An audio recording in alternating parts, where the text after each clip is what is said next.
하나님께서 우리에게 은혜를 주시기 위하여 이렇게 이 아침에 우리 가운데 말씀을 주십니다. 사랑하는 성도님들, 주님의 말씀 앞으로 나아가며 오늘 하루가 복이 찾아오는 귀한 하루, 성령이 함께하는 하루가 되기를 축복합니다. 기도하겠습니다.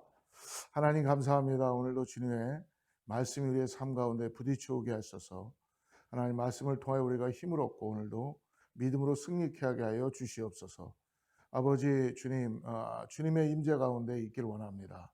오늘 아버지 우리의 모든 영혼 유계 가운데 하나님의 은혜가 차고 넘치게 하여 주셔서 하나님 새로운 하루가 시작되는 놀라운 은혜가 있게 하여 주시옵소서. 예수님의 이름으로 간절히 기도드립니다. 아멘. 오늘 높으신 부르심에 대한 기쁨, 여러분 이 세상의 어떤 기쁨보다도 더한 기쁨은 우리 하나님 앞에 나아가 하나님이 주시는 기쁨인 줄을 믿습니다. 세상의 그 어떤 기쁨으로 그 기쁨을 대신할 수는 없죠. 오늘 하나님 앞에 나아가는 마음, 하나님은 우리를 새롭게 하시고 우리에게 즐거움을 주시고 기쁨을 주실 줄을 믿습니다. 그러는 마음으로 우리 요한복음 말씀 같이 묵상합니다. 요한복음 16장 오늘 20절부터 있죠. 20절부터 24절까지 말씀을 제가 봉독해 드리도록 하겠습니다. 요한복음 16장 20절부터 24절 말씀, 성경 있으시면요 찾으시고 요한복음 16장 20절에서부터 24절까지의 말씀입니다. 내가 진실로 진실로 너에게 이르노니 너희는 곡하고 애통하겠으나 세상은 기뻐하리라. 너희는 근심하겠으나 너희 근심이 도리어 기쁨이 되리라. 여자가 해산하게 되면 그때가 이르렀으므로 근심하나 아기를 낳으면 세상에 사람 난 기쁨으로 말미암아 그 고통을 다시 기억하지 아니하느니라. 지금은 너희가 근심하나 내가 다시 너희를 보리니 너희 마음이 기쁠 것이요 너희 기쁨을 빼앗을 자가 없으리라. 그날에는 너희가 아무것도 내게 묻지 아니하리라. 내가 진실로 진실로 너에게 이르노니 너희가 무엇이든지 아버지께 구하는 것을 내 이름으로 주시리라. 24절입니다. 지금까지는 너희가 내 이름으로 아무것도 구하지 아니하였으나 구하라. 그리하면 받으리니 너희 기쁨이 충만하리로다. 할렐루야.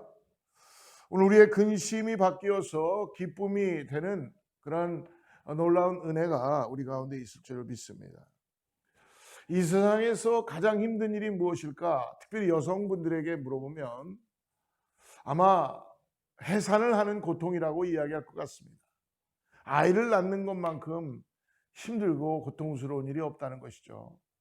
저는 남자로서 아이를 낳아보진 않았지만 아마 어머니들은 다 이 고통을 공감하실 것입니다.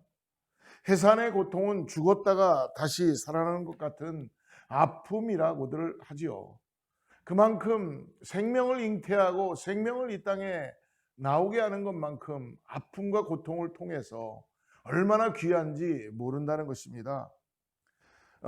태어난 아기를 볼 때에 그렇게 신기하고 놀랍다는 것입니다. 그리고 생명의 존엄성과 중요성을 깨닫게 된다는 것입니다.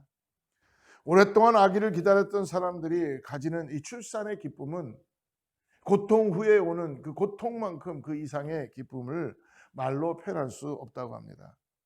해산의 고통은 그러므로 출산으로 마무리될 때에 거기에 다 보답이 되는 거고 기쁨으로 충만해진다는 것입니다. 오늘 본문에 우리가 읽었지 않았던 16절 말씀을 보면은요, 16장 16절의 요한복음, 조금 있으면 너희가 나를 보지 못하겠고 또 조금 있으면 나를 보리라 하시니, 예수님이 말씀하시는 거죠. 즉 제자들에게 말씀하십니다. 조금 있으면 너희가 나를 보지 못하겠고 또 조금 있으면 나를 보리라. 즉 무엇입니까? 내가 십자가에 죽고 그리고 부활의 영광으로 살아나리라 라는 것을 말씀하시는 것입니다. 예수님께서 죽으심으로 제자들은 더 이상 예수님을 보지 못할 것입니다. 그러나 조금 있으면 부활하신 예수님을 다시 보게 된다는 것이죠. 사랑하는 여러분, 예수님께서 돌아가셨을 때에 제자들의 마음은 애통하고 근심하고 정말 삶에 대한 의미를 갖지 못했고 이제는 목표 없는 난파선처럼 인생을 곤고한 가운데 근심과 고통 가운데 있다는 것입니다. 그런 모습을 본 세상은 기쁘고 즐거운 모습으로 보고 있다라고 20절에 말씀하죠. 내가 진실로 진실로 너에게 이르노니 너희는 곡하고 애통하겠으나 세상은 기뻐하리라. 너희는 근심하겠으나 너희 근심이 도리어 기쁨이 되리라. 할렐루야. 여러분, 세상은 예수님이 죽으심에 대해서 기뻐한다는 겁니다. 유대인들은 여러분 예수님을 십자가에 달음으로 인하여 기뻐했어요. 그리고 즐거워했습니다. 그러나 예수님이 사흘 후에 하나님의 은혜로 부활의 영광을 통하여 살아나셨죠.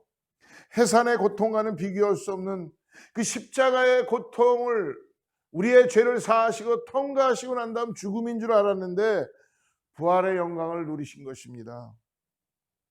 예수님의 죽으심과 부활로 인해서 어떻게 됐습니까? 우리의 죄가 완전히 도말되고 사망의 권세가 더 이상 힘을 발휘할 수 없도록 완전히 무너졌습니다. 죄의 종으로 일하다가 사망을 삭스로 받으며 죽어가는 사람들을 사망에서 생명으로 옮기신 것이죠. 그래서 로마서 6장 23절에 이렇게 말씀합니다. 죄의 삭은 사망이요 하나님의 은사는 그리스도 예수 우리 주 안에 있는 영생이니라. 할렐루야. 여러분, 최후의 만찬에서 예수님의 말씀을 들었던 제자들은 아마 너무나 놀랍고 한편은 두려웠을 것입니다.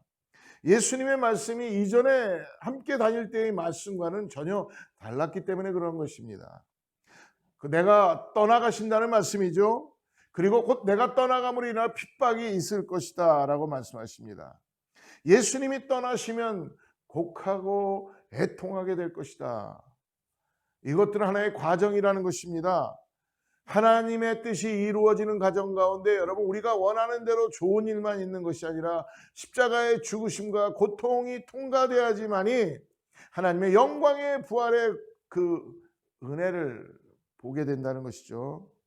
그러므로 예수 그리스도께서 영광을 얻으시는 과정, 하나님의 백성이 구원의 영광을 보는 과정, 여러분 그러므로 그 과정에는 여러분 항상 우리가 생각하는 것처럼 좋은 일만 일어나는 게 아니라 우리가 견디지 못하는 핍박과 고통이 있다는 것입니다. 그리고 염려와 근심이 당연히 있습니다. 과정은 그러므로 여러분 마지막이 아닙니다. 열매를 얻고 영광을 얻는 것, 그것이 바로 마지막이라는 걸 잊지 마십시오.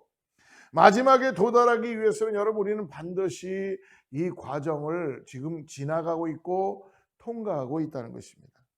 여러분 해산에는 고통이 있잖아요. 그러므로 죽을 것 같은 고통이 있었습니다. 고통의 과정이 지나가면 거기에는 어떤 일을 합니까? 큰 기쁨이 있다는 것입니다. 생명을 잉태하려면 큰 고통을 반드시 통과해야 합니다.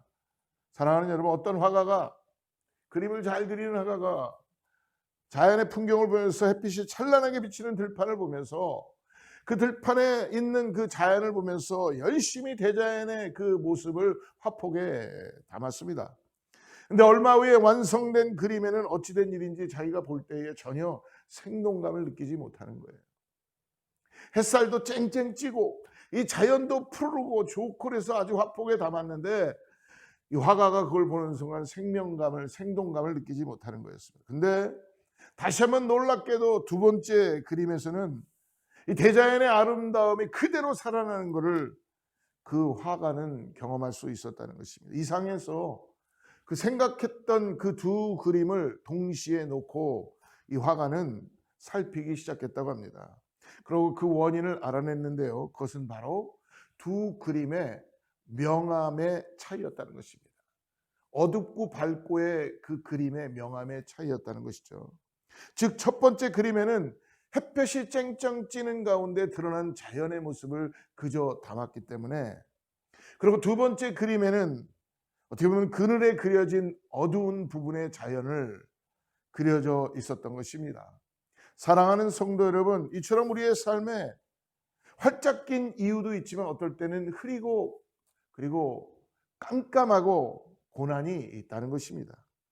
여러분, 더러운 물에는 연꽃이 핍니다. 그리고 거무죽죽한 나뭇가지에는 형형색색의 과일들이 열립니다. 갈등의 쓰라림을 딛고 화해의 역사가 나타나기 시작합니다. 그리고 어렵고 힘든 가운데 고난의 역경을 겪으면서 하나님 앞에 무릎 꿇고 기도하게 되는 감격을 맛보게 되는 것이죠. 사랑하는 성도 여러분, 우리의 삶에도 새로운 역사가 이루기까지 항상 햇볕만 쨍쨍 삐는 그런 것이 아니라 근심도 있고 걱정도 있고 어려움도 있고 그리고 고난이 있다는 것입니다. 그러나 감사하게도 우리 주님은 우리를 지키시고 넉넉히 이길 수 있는 십자가의 은혜를 우리 가운데 이미 구원의 역사를 이루셨다는 것이죠. 그러므로 그 과정에 여러분 많은 고통과 아픔이 날들이 있습니다. 포기하고 싶었던 절망의 날들이 왜 없겠어요? 그런 과정에서 만약에 멈추어 버렸다면 여러분 아무 소망이 없을 것입니다. 반드시 기억하십시오. 여인이 잉태해서 10달이 됐을 때 해산의 그 고통 가운데 10달이 되고 난 다음 출산의 기쁨을 누리는 것처럼 고통의 시간이 지나감으로 인해 하나님 안에서 열매를 거두게 된다는 것을 여러분 오늘 말씀을 통하여 잊지 말고 나가시길 바랍니다.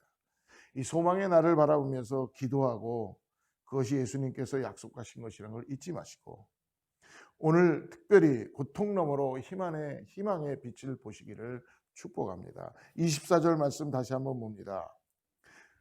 지금까지는 너희가 내 이름으로 아무것도 구하지 아니하였으나 구하라 그리하면 받으리니 너희 기쁨이 충만하리라. 할렐루야.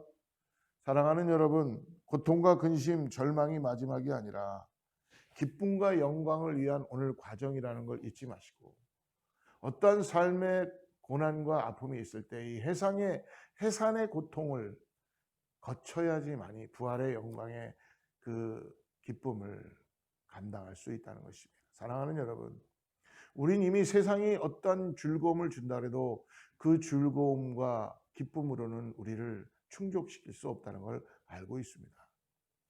오늘 우리를 살리시고 우리 가운데 은혜를 주시는 하나님의 그 은혜, 그리고 우리를 끝까지 지키시며 우리를 참된 예배자로 나오게 하셔서 하나님의 거룩하심을 경외하고 예배하게 하시는 그런 가운데 우리의 영혼은 기뻐서 찬양하게 될 것이고 우리의 삶은 성령의 능력으로 즐거움 가운데 참된 기쁨을 경험하게 될 줄을 믿습니다. 사랑하는 여러분, 오늘 하나님이 주시는 기쁨이 있는 그런 소망이 있는 하루가 되시기를 다시 한번 축복합니다. 같이 기도하겠습니다. 하나님 감사합니다. 때때로 우리에게는 애통의 눈물과 기쁨의 그런 웃음이 나타날 때가 있습니다. 근심도 있고 걱정도 있고 고난도 있습니다. 그러나 아버지, 이미 우리를 위해서 십자가에서 모든 일을 다 이루신 것을 오늘 다시 한번 고백합니다. 하나님, 내 안에 기쁨이 없다면 십자가의 은혜를 통하여 부활의 영광으로 하나님 앞에 나를 기쁨으로 임재 가운데 나아가는 참된 예배자가 되게 하여 주셔서 오늘 예수 그리스도 그 이름의 권세를 붙잡고 승리하며 나가는 기쁨의 역사가 이루어지는 우리 사랑하는 귀한 성도님들 되게 하여 주시옵소서. 하늘에서 내려오는 그 놀라운 은혜, 은총을 우리가 오늘 다시 한번 기대하며 하나님, 우리 삶에서 여러 가지 사건들 속에서 헤매이지 않도록 주님이 주는 기쁨을 뺏어가지 않도록 오늘도 주님께 포커스하고 주님만을 바라보며 주님이 우리를 위하여서 부활의 영광을 우리에게 주신 것을 기억하고 믿음으로 나가는 귀한 하루가 되게 하여 주시옵소서. 예수님의 이름으로 간절히 기도드립니다. 샬롬. 내일 또 만나겠습니다.